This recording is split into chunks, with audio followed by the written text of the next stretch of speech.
Grace and peace to you from God our Father and from the Lord Jesus Christ. Um, and welcome to the Ministry Exchange with Dr. Mapson. If you have not already, I invite you to subscribe so you won't miss any new episodes, which are released every other Wednesday. And be sure to follow us on social media at Ministry Forward to stay connected. This podcast has been designed to help equip pastors and ministry leaders and leaders of the church um, by offering an authentic dialogue and practical insights for today's ever changing ministry landscape. And so, whether you're a seasoned pastor, a new pastor, or somewhere in between, this space is for you. I'm delighted today to welcome to this podcast Reverend Dr. Danielle Brown, who is the senior pastor of the Shiloh Baptist Church in Plainfield, New Jersey, among other things. But Thank you. but Dr. Brown, let's begin just talking about in, and I mentioned it earlier, and I mentioned it to others that I've had on the podcast. There were influences in our lives in terms um, of how we came into ministry, how we started doing other things. Can we talk about your beginning in ministry as a very young Yeah. person, um, it, having received a call, and what did you think about that? Was it a kind of uh, "Are you sure, Lord?" or "Why me?" or is it something that was stirring in you all along? But just talk about that, and then I'm going to ask you about your pastor and that influence as Okay. well.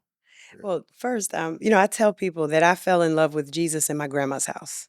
Mhm. I fell in love with the church at the Second Baptist Church of Perth Amboy, New Jersey, as the church that I grew up in, Mhm. that my grandmother was very much a part of. Um, I was since experienced my call to ministry at 13 years old, Mhm. and at that time, I felt like, but preaching women are not All little right. girls. I tell this story often, right? That preaching women are grown women, and I Right. wasn't grown. And so I felt like I had time. But of course, I knew that women could preach because my pastor brought women Mhm. to preach. And our executive pastor, Dr. Bernadette Glover, Yes. was a woman, but none of them were 13, right? So I didn't have this kind of frame of reference for a child preacher, but I knew what the Lord said to me. And I wrestled with it until I was 16 years old, Mm. because I felt like, well, maybe at some point it'll also go away, right? That maybe I was caught up in the excitement of a moment. Mm. Um, but I would still kind of, in my private time, have conversations with God about this sense of call. At 16, I had a conversation with Pastor Phyllis Hilliard. We were in the car going to pick up one of her daughters from dance class, and I said, the Lord has called me. And I explained to her, shared with her what that experience was. She said, promise me one thing, that you won't make God wait until after you've done everything else you want to do in life. Mm. Um, Honor God first, respond to God first. Mhm. And so I kept that, I hid that in my heart and graduated high school, went to college. My freshman year at Virginia State, the sense of call was really, really intensifying. Mhm. Of course, I ended up on campus with John Faison, John Ryan Faison, who pastors the Watson Grove Baptist Church in Nashville. And he was already going home to preach revivals, right? Yeah. I got there. My next door neighbor, Tiffany Dawn Sykes, who's now the athletic director at Virginia State, her mom was a pastor. Her mom was in ministry. And Mhm. I was just surrounded by people who were, and then being in that environment, there was just something intensifying. So I knew that it was time to just yield to what God was saying. Mhm. I called Dr. Glover, and we met when I got home on fall break, and I shared with her this sense of call. She was not surprised. Mm, They were just waiting I for see. me to say something. And so at that point, she said to me, she gave me a book, The Pursuit of God by A.W. Tozer. She told me to read it, and then we would talk after I read it. But go back to school, make the dean's list, and we'll talk to you when you graduate. Hmm. That informal um, kind of training started then, because every time I'd come home, Dr. Glover would meet with me at the Perkins on Route 22 in Greenbrook, New Jersey. Uh, Yeah. Wildly, it's like a stone's throw from Shiloh Baptist Church, but Uh-huh. we would meet there at the Perkins, and she would talk to me about life. She'd ask me questions about what I was reading, what my prayers sounded like. She was starting that training process, right, Right, for right. ministry. And then I graduated college and I got licensed. They did license me. By that time, I was kind of bootleg preaching, I guess they call it, Mm-hmm. without a license. But and then here we are. Yeah. I think for you, I think two things. Uh, Bishop Hilliard, um, I I commend him for. One is the there was a sense of accepting of women in ministry Absolutely, that helped that process and made it easier, and also the emphasis on education, absolutely. because he has sent many students to Palmer, Hmm. because I taught a couple of them Right. years ago in a preaching class. So the That talk about church, him and. Second Baptist Church, every pastor has been educated. Hmm. I, growing up in Second Baptist, Bishop Hilliard had an MDiv, and maybe I was very young when he graduated from United with his doctorate. Dr. Glover Hmm. had a doctorate. My youth pastor was a student at Princeton Seminary, and when I became an employee at the church, uh, the job description of the youth pastor required a master's degree or Hmm. in progress, Right. right? One in Yeah. progress. Mm. And so that was the culture, right, of the church, was that if you go into ministry, education was it was not a negotiable, that you would go to seminary. So even early on, I remember being a teenager and just kind of, you dream about your future. I was a teenager who would daydream every now and then about where I would be. Of course, none of my daydreams looked like what my life looks like now. But I knew that if I was going to answer this call to ministry, I was going to seminary. Right. And so I'd write my name out, right? Danielle L. Brown, MED, MDiv, Uh-huh. because that much I did know, that if I was going to answer, I wanted to be the superintendent of schools in Perth Amboy or go back to Virginia State and be the head basketball coach. So I knew I needed a degree in education. That was where, the direction I was headed. But then I knew that if I yielded to this call and I was going to do this preaching on the side, Hmm. I needed to go to seminary. But that was the culture. Everyone, Yes. our music director had a master's degree at Second Baptist Church, Cathedral International, um, and it was encouraged. The congregation encouraged us as young people to pursue education. Bishop Hilliard, it was a just no one on staff was not seminary trained or in progress. Yeah. And then those that were working in non-ministry roles, right, also were people with master's degrees. And, it was unapologetically Yeah. promoted. But there was also balance there too, because I know people may hear that.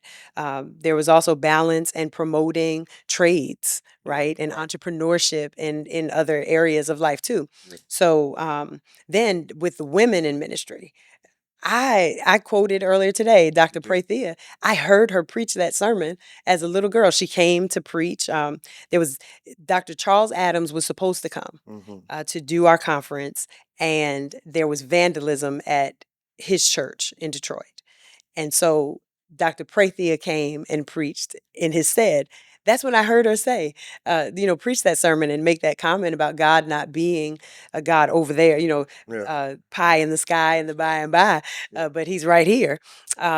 Dr. Prathia, my mentor and mother in ministry, Dr. Cynthia Hale. I met Mhm. her because she would come to our church. Dr. Claudette Copeland, Dr. Renita Weems, Dr. Elaine Flake. There were so many women who were just, excellent that Bishop Hilliard uh, would bring to the church, probably not even knowing that they were influencing I was gonna say, and helping to shape this little girl's idea of what ministry could and should be. yeah, and back to the educational piece. I think the black church, not all of them, obviously, but so many have encouraged education, and encouraged by people who themselves didn't have an education. But Absolutely. Yeah. we'd go to college and come back, and they were always encouraging. Sometimes putting a dollar, five Right. back in my time, it was a dollar Yeah. in your hand, and just encouraging. But that, and you said it earlier today, that the black church has been that nurturing Absolutely. um, uh, piece of our lives that helped us to be what we are now. And encouraged us, right? Gave Yeah. us legs. I remember emceeing all of the programs, right? The children's choir programs and Joy Bell anniversaries. That was our children's choir. And long before I was a preacher and a pastor, I was an MC, dressed in a dashiki, and a black skirt. That was our standard outfit at Cathedral for that Joy Bell's choir, and it laid a foundation. Hmm. Also, confidence that if nowhere in the world told us that we were somebody, Right. growing up in that black church, we felt that we were somebody, Right. right? That Yeah. that children were partakers. It was a wonderful church to grow up in, and I tried to duplicate that, right, at Shiloh, to have that same uh, environment for children where they know our statement at Shiloh is that the church is for children and for children. Hmm. Um, and you come here, you're somebody. You're wonderful, even at your worst, right? We'll work with you until you get even better at it. That's what it was for me. Yeah. And I've seen that at Shiloh. So let's well, by the way, being a Newarker myself, and my dad being a pastor, I knew Second Baptist, way back. Um, McMartin Yes. was a pastor in my growing up years. But when we turned to Shiloh, um, it everything that you spoke about today, at the conference, um, I see at work at Shiloh. Um, can just talk about Shiloh was not one of your dreams. Right? I take it, I coming didn't along. know. Never.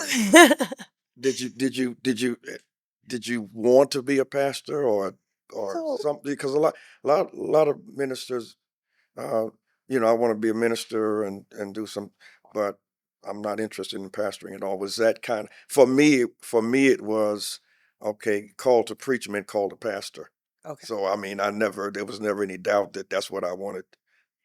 What Yeah. was that like for At, you? at first, my idea was that I was going to be the superintendent of schools, Yeah. and I was going to preach on the side. Like preaching would be my weekend thing.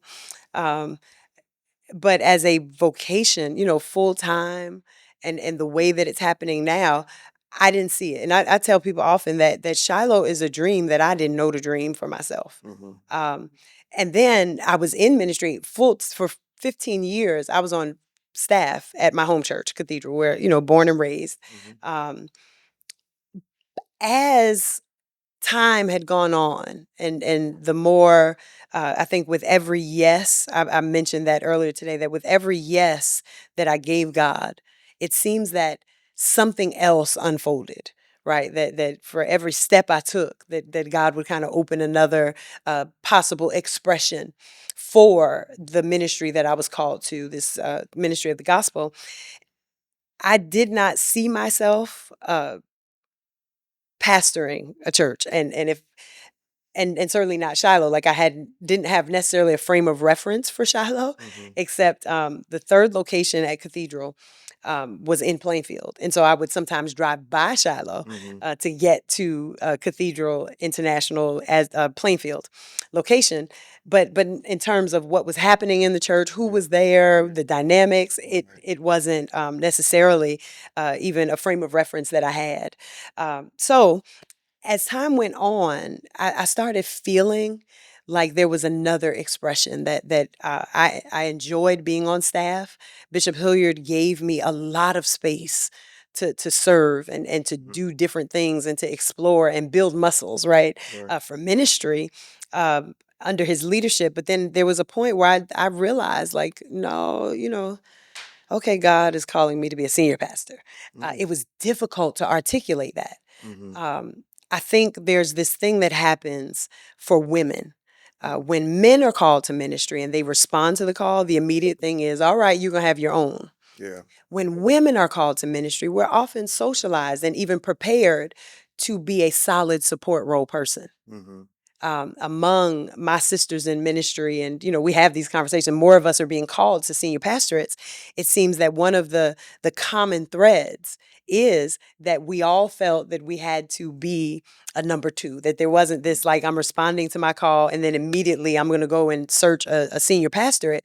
Right. We're searching executive pastor roles or Christian education or Right. youth pastor roles, Mhm. and then sometimes feel that it's betrayal almost, right, to Mm. pursue something outside of that. Mhm. Mhm. A betrayal to the place where we're planted. And so there was a while, it took a minute for me to be able to articulate it. And that's where mentors like Dr. Cynthia Hale come in. Um, Bishop Hilliard had come home from Hampton one year, and he said, a woman preached Hampton this year, and she reminded me of you. And I'm like, I wasn't there. I called Kenny Clayton in Patterson Yeah. and St. Luke Uh-huh. in Patterson. I'm like, Bishop said a woman preached Hampton. Who was it? And he's like, oh, Dr. Gina Stewart.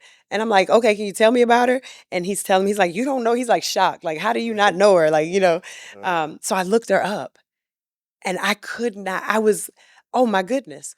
I watched her, I think on Streaming Faith. Her church was streaming, like on Streaming Faith. And I went and saw her, and I'm like, this woman is a senior pastor, and she is in charge, like, and just herself, like, with all that, those that have experienced the ministry of Dr. Stewart, it was her, seeing her in that role that also helped to kind of give me some confidence there. And then Dr. Hale saying to me, who said, right, that you can't have it all?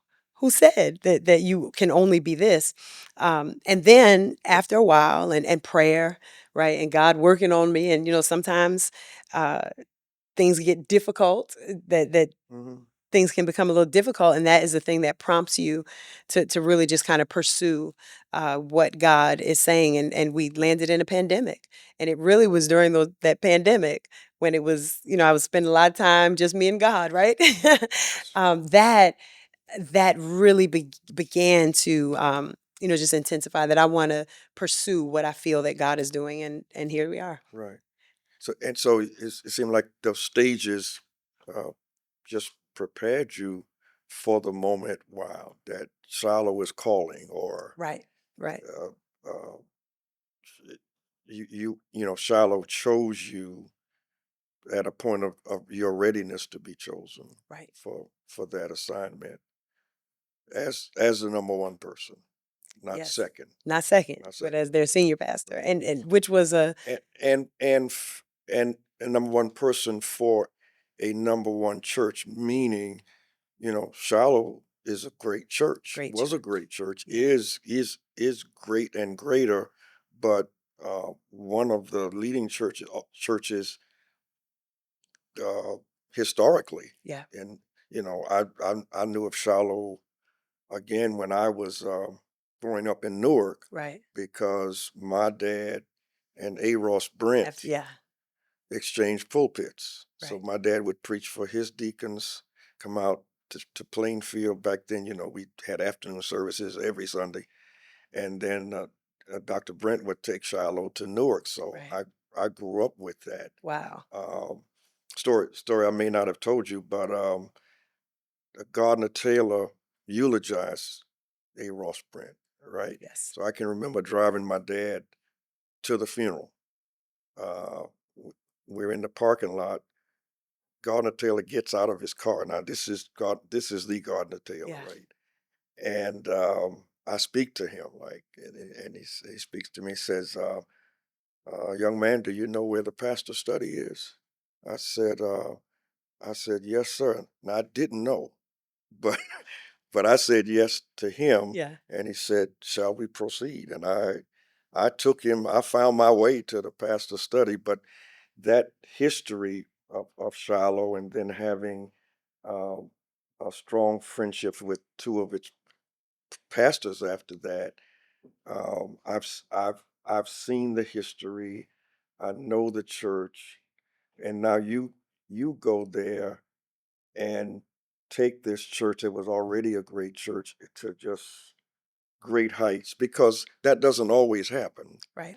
And you went into a situation where some healing needed to be done, some pieces had to be put back together, um, and it doesn't always happen. There's always this story about this preacher who calls up one of his buddies and says, "I've been called to this church and so and so." His friend says, "That's a big church. You think you can handle that?" And he says, "Don't worry, I'll bring it down to my size." Ah. And that happens a lot, and Yeah. and here you go, and we do make a big deal about the first woman, because it is a big deal, and yet you go there, and you just it I was there in worship with you for your church Yes. anniversary last year. There's a the vibrancy. um the worship was colorful. Young people were active. There were men in worship. The choir was exciting.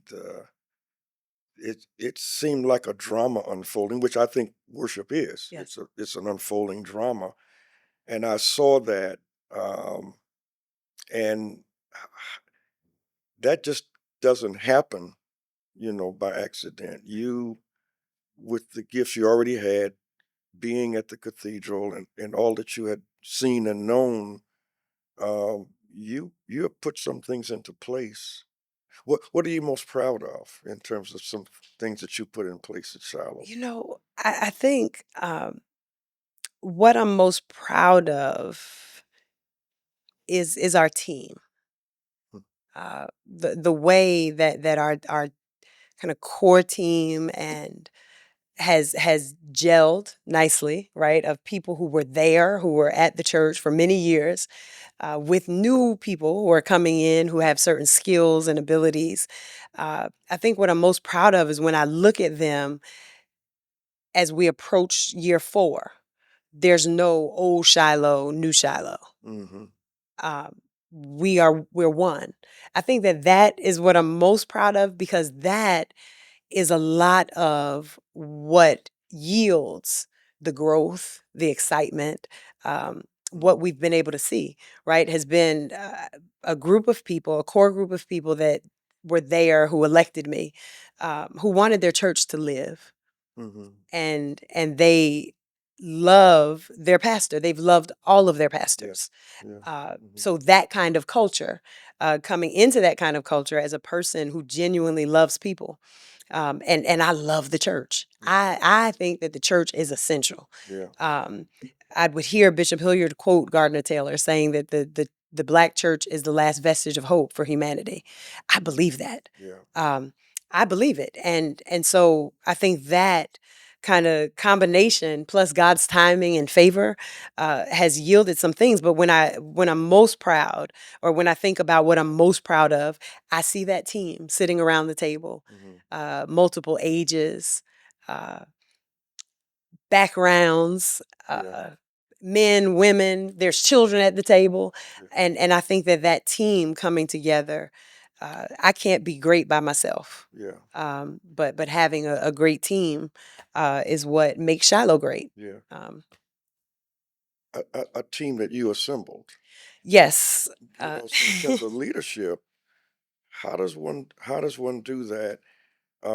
Making the the the persons who've been members of Shiloh, every church has that. We've been here, and an infusion of new people blending together so that there's no old and new. But it takes a leader to identify the Right. persons who fit where they need to fit seamlessly. And again, I mean, I, Yeah. I think in terms of helping, younger preachers, Right. pastors, and all of us, that just doesn't happen accidentally. It happens, I, I would think, with a leader seeing what a person, and not necessarily just people. I think we also want people who are not afraid to offer their own opinions and Right. things like that, because I think that helps as well. But just I guess the question is, So how do you do that? so Shiloh elected me in August. My first Sunday would be that following October. So I was taking a little break before I started. But I started, they elected me on Saturday. I started Monday. Mm-hmm. And I asked the question, who are the most difficult folks around here? And so between August and October, I was taking people to lunch. I was having lunch meetings at Red Lobster and, different places, one-on-one Mm-hmm. conversations where I would ask questions and then just let people talk. Mm-hmm. I wanted to know about their hopes for the church, right? That if Right. you've been here how long? All of your life, and you're 85. So tell me what it was like with this pastor, with this pastor, with this pastor. What are you most proud of? What are your hopes for the church, right? Mm-hmm. And in those many conversations, I also got an idea of who was there. I learned about some of Shiloh's rhythms. Mm-hmm. Um, I also learned where some of the landmines were, because when you give people Red Lobster biscuits, you'd be surprised how they start to just tell you everything, right? Right. So conversation, it started with relationship, and then initially I did not come in the door changing things with the exception of worship, because I needed worship to feel a certain way, Sure. to be a certain way. I knew that I came in the door with a mandate. The congregation had done a congregational study, Mm-hmm. and there were three things that were of importance: engaging younger people. Mm-hmm. So I knew that in order to do that, we would have to kind of shape worship to be one user friendly, but also to have a range where we're not leaving Mother Treywick, who's in her 90s, out, but we're also not leaving Gavin, who's 9, out either. Mm-hmm. Right, that there could be something there for everyone. The other thing, the second thing, was more volunteers. They wanted more people serving in ministry, because that core of folks who were still there when I got there, they were tired. They had been serving. They wanted more volunteers. And then the third thing was a clear vision. Um, I am a systems person, so I'm kind of always and an educator, so things kind of happen methodically. I also am a child of Cathedral. 15 years on staff with Bishop. One thing about my pastor, he is incredibly creative, right? But he's abstract. And so you learn when someone is thinking abstractly how to filter information on on the go. Mm-hmm. That's part of Bishop's visionary nature, right? Is that he'll think something, and then you kind of figure out how to create the system so that it can happen. And so that was kind of a superpower that I go into Shiloh, and then the church begins to grow. So now we had to change things. Mm-hmm. So then I had more conversations. I'd ask, well, how does new members work? Right? What are we doing? Because people are joining the church, but what is the system so that everyone gets kind of the same experience? Mm-hmm. I heard about that, and then I made adjustments there. That okay, it's got to come out of Christian Ed. It's too much. It's got to be its own standalone, right, ministry. It can't just be an arm of Christian Ed. So we changed that. But then it's like, well, who? And the more people I talked to, when I began to appoint people, so Deaconess Charlotte Banks, I'll use her and I'll call her name, Mm-hmm. Yeah. on a podcast. Mm-hmm. That when I talk to people about new members, her name was a consistent name. So I said, "Hey, I need you to lead new members." She has been outstanding for 4 years.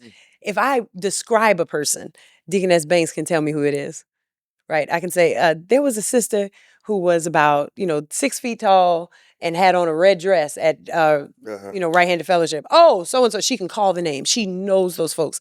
She has assembled her own team. My parameters for that include everybody, right? All ages.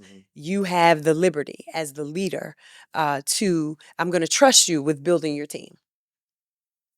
Trust is a big thing.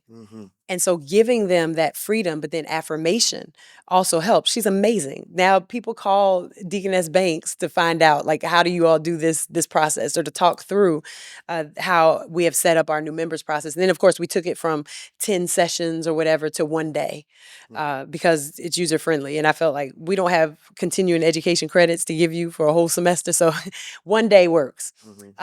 So conversation, relationship, and then the names that I heard in for positive reasons, echoed. I would ask those people, right? Because I knew that they had respect, but they also had some leadership capacity already. As newer people have come in, it's been the same way. That, hey, what do you like to do? Or I watch them, and then I see that they're kind of functioning a certain way, or they've been drawn to serve a certain way, and then I've given them an opportunity to also lead and participate in leadership. But giving those leaders the opportunity to kind of build their teams has expanded the net, because there's people that, my people will come to me and they're like, oh, Brother Jay has joined the church and this is what Brother Jay does. And I'm like, which one is Brother Jay? Right? So now the people are fishers of other leaders. I believe in a culture of succession. So I don't necessarily micromanage leaders because I think that it's everyone's responsibility to kind of grab some folks and bring them along. But I need to allow people to do that their way. Not without boundaries, not without parameters, not without some rules, right? You don't do whatever you want. Right. But your leadership style may be different than mine. The way that Trustee Pat Fields leads the cordials, right, which is that big ministry, Yes. right, is very different than I may have thought to organize them. But I give her freedom and empower her to lead. I think that in settings where you empower people to lead, other people are drawn to empowerment. And that's kind of been what we're doing. There's been some surprises. I've had to make hard decisions that when I've made a decision to appoint someone, and then over time I've realized I did not make a good decision. Yeah. And then I've got to own that, right? For the people who have been impacted by a bad decision. Yeah. Right. But also, kind of deal with it in my own heart, right? The disappointment of, oh God. But I think I hope that answers your question. Yes, I think, it does. just that kind of empowering other people, and then not feeling that someone else's questions or inquiry. Pastoring is humbling uh, because people will push back. And one of the things that I've realized is that that's not a sign of disrespect. Often it is a need for clarity. That when you offer people clarity, they're more likely to walk with you. Now, some, you offer them clarity, they are already bent on not having clarity, right? They're already committed to misunderstanding. But I think when you're willing to give folks clarity about why, right? Why we're doing this, why we're doing it this way, when you can connect those things to the bigger picture, they're also kind of willing to serve, and they want to show up, right, as their best self. They really want to do a great job, not just for the pastor, but they want to do a great job for God. And that's the kind of church that the Lord sent me to, which I'm so grateful. Sometimes I wonder, well, what am I doing to do? Because I didn't even plan this, right? To have 1,500 members come in this period of time. And, Sunday, we do it every month, new member confirmation and baptism, but we're baptizing 14 and giving right-handed fellowship to 40 on Sunday. And I'm like, what was the plan we just, some things are just really the breath of God, Yes. Yeah. Yeah.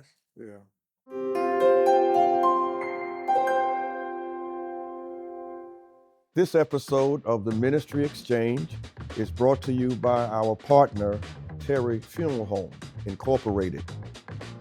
For over 85 years, they've served families in the Philadelphia area with care, compassion, and consistency. Under the leadership of Gregory T. Burrell, Terry Funeral Home has become a trusted name, offering guidance and support when it's needed the most. So whether you're facing the difficult task of planning ahead or navigating the grief of a recent loss, Terry Funeral Home provides the kind of support that eases the burden with dignity, clarity, and compassion when families need it the most. To find out how they can serve your family with care and confidence, visit terryfuneralhome.com. And thank you.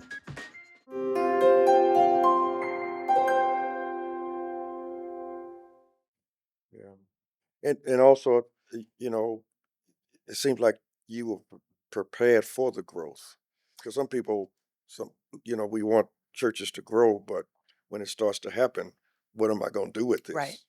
How am I going to manage this? But you have a system in place, leaders in place to manage the growth so that it doesn't become overwhelming Right. and turn out to be something that's negative. Right. Really.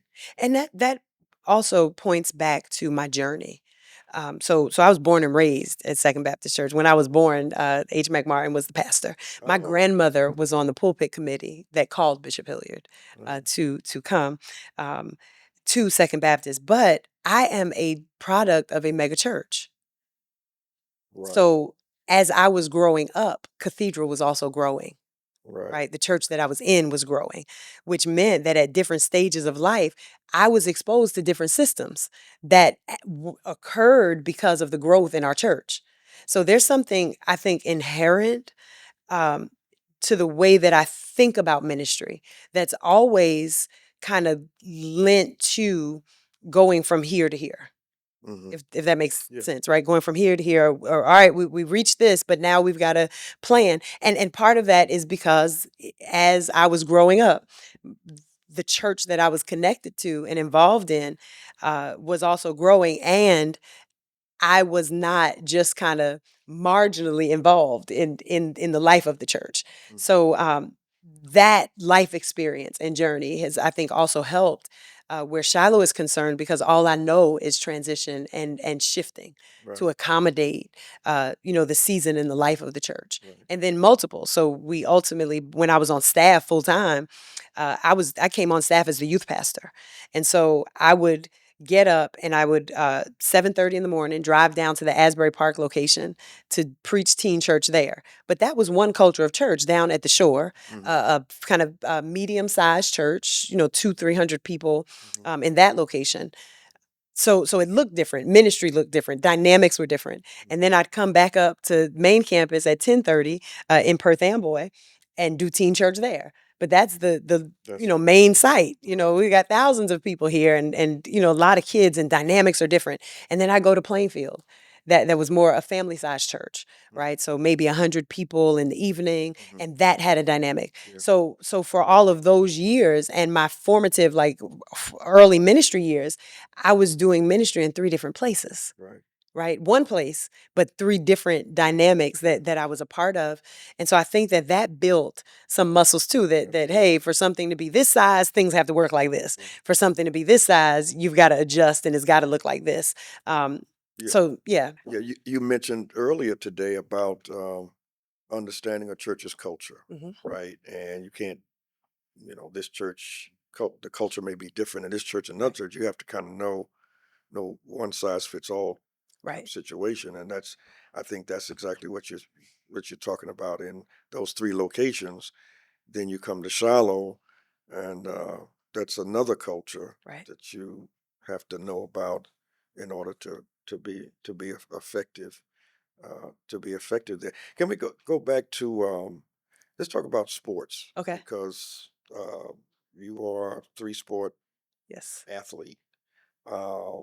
What that was like, and the the the connection to ministry, if there's one, um, how has that been helpful, impactful? Because you don't see Right. that merging too often. Yeah. Yeah. I think Let me ask you: did you ever have any ambition of being playing sports professionally, or not no, necessarily? because when I was coming up, it wasn't, that it wasn't a thing. Okay. The WNBA and ABL, I was probably, headed to college by that time, and I didn't want to make a career out of playing. At I that see. point, I wanted to be the superintendent of schools I see. or a basketball coach. I Yeah. did see myself coaching.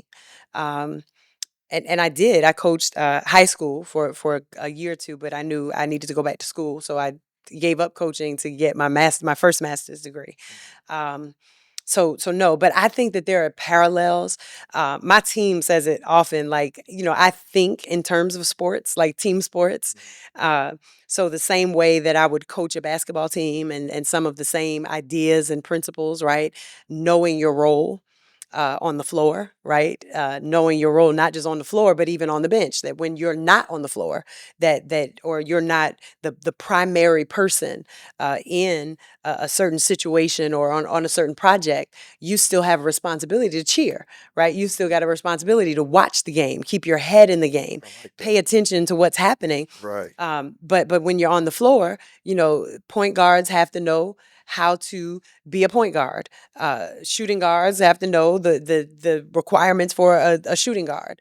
Post players need to know what their role is, and everyone plays their role on both ends of the floor, right? But it's not just enough for people to know their role. You've got to know your neighbor's role, Hmm. right? You have to know their strengths. When I was playing college basketball, one of the things that my coach, the late Peggy Davis, would often get on me about was passing the ball to my teammates who may not necessarily be soft-handed on the go. And so they might drop a pass, but she say that was your fault because you know that that's not their strength. Hmm. So why would you insist on passing the ball to somebody where you know that it's not their strength to catch it there? Hmm. That you need them to get a few more steps down to the block before you give them the ball, or they have to be stationary. That you've got to know your teammates, Right. right? I Right. think that we spend a lot of time focused on our own personal growth and development, that we want to be the best we can be. But in ministry, it's not enough for us, yes, work on you, right? Hmm. You do want to maximize and be all that God has called you to be. But while you're doing it, you've got to pay attention to the people around you. Even Jesus did ministry with a team, Hmm. right? Right. And so you've got to pay attention to the rhythms of the game, even when, pay attention to preaching, even when you don't have an opportunity to preach, Right. right? Prepare for it, even when you're not in the starting lineup. Right, that's what happens. That you might get a breakout moment, and you want to be prepared because that's how teams work. Also, this commitment. I think that team sports are connected. Definitely, there's parallels, but even coaching. Last week, I was at Enon for Don Staley's book release, Hmm. and listening to her talk about how she leads her girls, right? And some of the things that no, you have to suffer a little bit. That everything is not just going to come to you. You don't get it your way all the time, Hmm. and so kind of leading people. Who and the same is true of ministry, right? That we have associates who want things their way. We've got ministry leaders who want things their way. We've got, folks all around us, and everyone has a idea, an agenda, and we're having to redirect them and coach them into serving a bigger picture Yeah. that is about all of us. Um, Or associates who feel that they could do what you do do what you do, right? better. And with no fruit, Yeah. no evidence of having led well anything yet, Yeah. right? Yeah. But think that just because they said yes, that now they should have as much preaching opportunity and things, Yeah. and now you have to tell them no or set boundaries Right. where people may be behaving a certain way.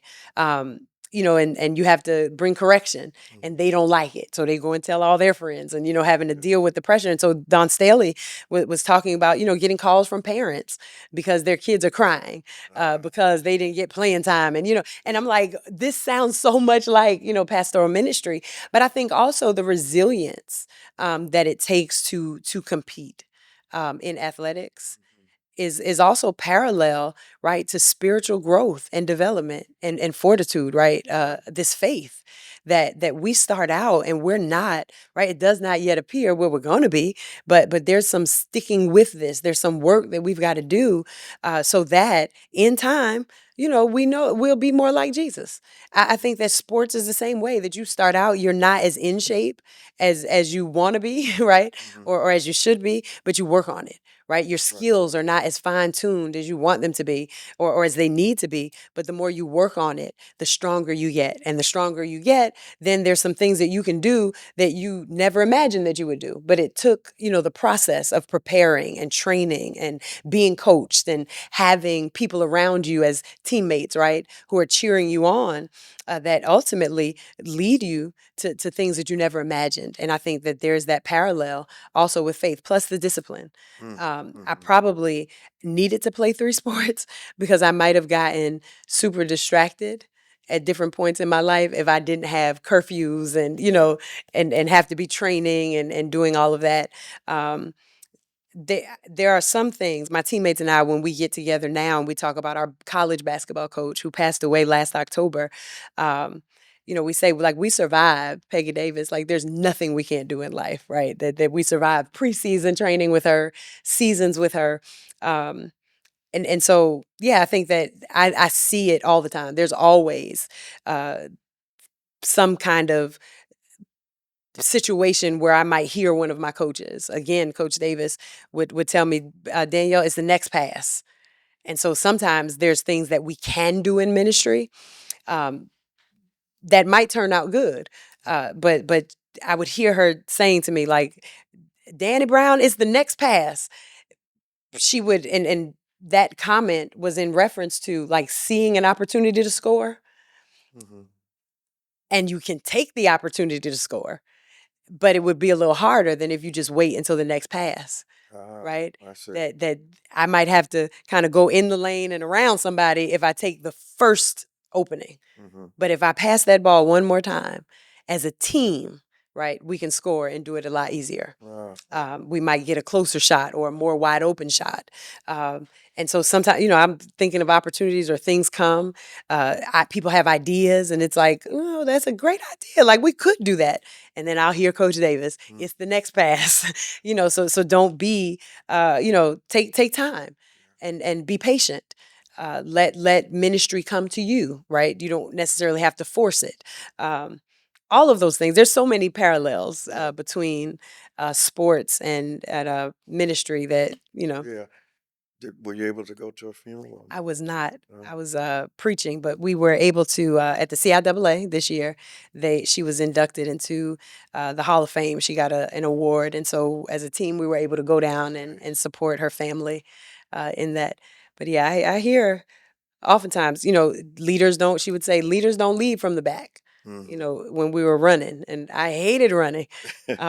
But, leaders don't lead from the back. And I tell that same thing to the leaders in my church, right? Leaders don't lead from the back. Right. And that's not just where you sit, not, because you may not be sitting always up front, but in terms of ethic, right? That you can't be a leader and have the worst prayer life. Right? You can't lead and not give. Yes. You can't lead and we don't see you serving. And that's beyond Sunday morning, right? That don't worry about preaching on a Sunday morning as a preacher if you can't pray Monday through Friday, right? We got 6:30 prayer call. Lead the prayer call. And then some of those other things will come when you're faithful where you are. More opportunities will open. And that also is very much a sports theme, that you don't get out of it what you don't put in. And some people don't want to hear that. They don't want to hear They it. don't want to hear that message. And truth be told, sometimes I didn't want to hear it. There's some things that sometimes I don't want to hear now, right? But that also is where, being able to recalibrate and go to the Lord. There's no place. I tell Shiloh this all the time. There's no place in our journey with God called arrived, right? That there's no stage in this walk with the Lord where there's not something we could be working on, right? That it's even as senior pastors, or what have you. There's some areas where today we're strong and tomorrow we've had it, right? But then you got to go back to the Lord, like, Lord, help me today to do a great job with this, and then the understanding that these are God's people. Yeah. God has given me the opportunity to steward as their pastor or shepherd as their pastor, and I want to be a good steward of the opportunity. Yeah. Yeah. Just a quick note on the Yes. United Seminary, which has been I mean, I've known of United for years. Now, did your pastor was your pastor in the class with some of there was a class with Sujay, Yes. He was in that right? first class Yeah, of Sujay Johnson Cook, yes, Charles Booth, was it Dr. Wright, yeah, Jeremiah Wright. Jeremiah Wright, Yes. Brooklyn. Youngblood, Yeah, Dr. Youngblood. Yeah. that was a great class. Yeah. He was in that first class of Proctor Fellows. Yeah.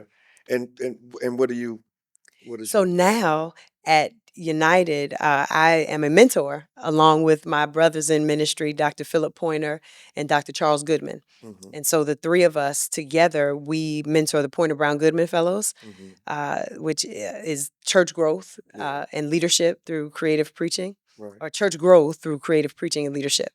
And so we have the largest cohort ever in Right. the history. Is That's what they tell us, Yeah. and our group is really dynamic. We give opportunity to our students to see models of ministry, a range of models, while they're doing their doctoral study. Uh, we bring in different voices to speak to them as well while they're also doing the coursework at United. But it's been a joy, Yeah. and really that mentoring process. One, because Goodman and Pointer are two of the greatest ministry minds really alive, and I mean that wholeheartedly. Like, just listening to the way they process and think about things has also, being in the room has been a super impactful growth point for me. To hear them, and they've been in pastoring their churches like 17 and several years, Right. so gleaning from their wisdom, but also the students have also, I feel like I'm a better pastor and thinker because of this opportunity to mentor doctoral students as I'm listening to their ideas and walking with them through their study. Right. It has also been really good, but it's an amazing program. I think, Yeah. if we give a shout out, come on to the Pointer Brown Goodman Doctoral Fellows. Yeah. And for me, observing it, having these great minds and leaders mentoring students, it's kind of like having Sam Proctor Yeah, was the mentor and teacher for that class, and how they've done that over the years. I think it's a model, kind of a model we had in in black colleges, yeah, and you would go there to study under certain people. right. Yeah, I mean that's And one of the way that Dr. Proctor designed that program, because he was the Mhm. program design, in a lot of programs, you'll go in kind of with an idea of what you're going to study and what you're going to write on. Right, At United, it doesn't necessarily happen that way. So the thing that you are writing about, your problem statement, comes from within. So there's this exploration through spiritual autobiography, and hmm from that spiritual autobiography emerges this problem, right? A problem, an issue, something that needs a response, and tending to through research and some practical application. It comes out of that spiritual autobiography, Mm. which is very different. I went into my doctoral program and knowing that I wanted to write and study, church renewal and succession. Right. And so it kind of went that way. But United has a different starting point, and so I think that makes the experience a little different because these projects and the work that our students are doing, it literally is coming out of their journey, and not just some cool fad project or Yeah. something that they were interested in. There's something deeply connected to their journeys in ministry and life that these projects are the final product of. So I like that about United's Yeah. program. And what you said earlier today, a program that's helping to reimagine Yes, church. absolutely. Yeah, reimagine the church.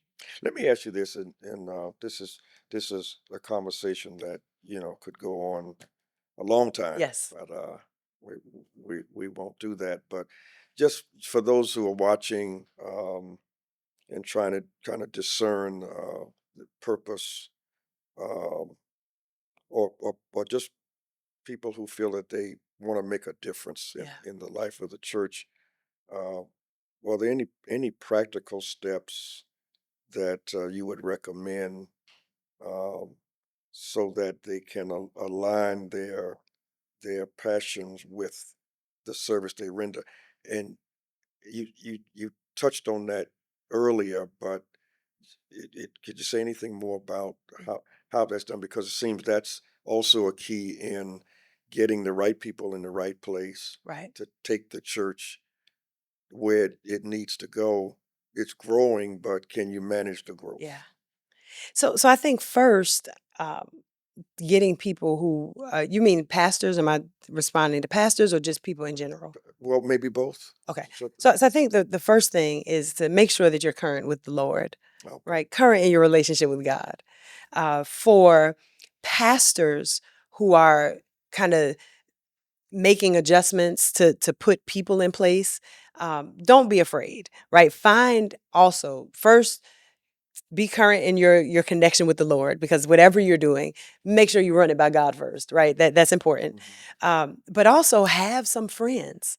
I think it's important for pastors to have colleagues Yes.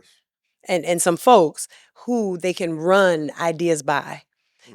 There's some things that I may have wanted to do, and I'll run it by uh, you know my brothers, right? Pointer and Parks, Hmm. Goodman, John Faison, who, I'm like, okay, I'm thinking about this. And it's like, all right, well, I'm not going to say don't do it, Right. but consider these things, Hmm. right? Because being on the outside, hearing Yeah. what you're trying to do, all of your friends can't be people in the church, right? All of your think partners can't be members of your church. When you're trying to develop vision and communicate it, it can't be the folks that eventually are going to have to carry it out, because it's not good for them to experience you in the unsure Hmm. stage and then still respect you later, Mm. if that makes Yes. sense, right? Yeah. And I'm not saying don't be authentic with your people or transparent with your people. Yeah. There's just some things that you have to be sure before you release it Hmm. in your congregation. So get some friends, and that will help. And friends who love ministry, who Right. do ministry well, who are committed, and also are committed to your well being and you doing this really well. Hmm. I would say that, and then don't be afraid, right? That if God has given it Yeah. to you, uh, even if you feel a little, oh, how is this going to turn out? Sometimes the thing you're afraid of most is not even going to happen. Mm. Yeah. Right. I remember being afraid about making a change of personnel at one point. And I look back at it now and I'm like, why was I so everything I was afraid of didn't even happen. It was all a facade. Like, what in the world? Yeah. And so there was that. And then for people who are lay people who are not pastoring, Hmm. who want to make an impact, I think start at the same starting point, Yeah. right? Make sure that you're current in your relationship with God, because the best thing you can do for your church is to make sure that you are connecting with the Lord, that your relationship with God is intact. And then don't discredit what you have, Hmm. right? Hmm. Don't discredit or discount your ability, your contribution. I think sometimes people feel that they're not making an impact if they're not a part of the big things. Not, big or little, but if they're not a part of the big moments in the church, in the kingdom, the little things matter too. They do. Right? That some of the things that we would pass off as little are the most critical things, right? Consistency, showing up to prayer meetings when nobody else, is looking, when there's no cameras on, when there's no, um, the little things like caring for members, right? Calling people on the sick list, and there's no cameras around that. You're not going to get an award for whoever called the most people, right? There's no awards there. Whatever it is that is on your heart to do that, and don't feel that it's not enough or it's insignificant. Because if God has thought enough to put it on your heart, it must be significant to the Lord. Yeah, and you said earlier too. I remember. I think this is very important about not being afraid to. Sometimes we're going to make mistakes Yes. and owning it. You know. Yeah. And just, made a mistake and got to fix it and move on. And move on. Mistakes are great, even for community, right? That one of the biggest mistakes I made at Shiloh, really, as we walk through it on the other side of it, it helped to bond us together, right? Failure or things not going right. I'm not saying go fail intentionally now, right? Like let me carve out some failures so that we can, bond as a team. That's not what I'm saying. Right. But when you do things with the right heart and intention and they don't go well, rebounding from those things can help a team grow together, right? That there's some things that, hey, I trusted how you handled when things didn't go well. So now, when things are good, I trust you even the more. Or the next time I'm unsure, right? I know that it tells a lot about the quality of a leader, right? When you can fail and own your failure, that this was a decision that I made, it impacted you. But I can promise you now that it won't happen again. Yeah. Right? That it won't happen like that again. Yeah. Right? That brings people together. Yeah. And it shows our humanity. Absolutely. To the extent of owning that too, and helping other people own theirs. Right. And this part, Dr. Mapson, a lot of times when we fail, nobody knows we failed but us. Yeah. They don't know the difference. Like I tell my team all the time, especially the media team, that I'm like, if the shot doesn't go well, you do know.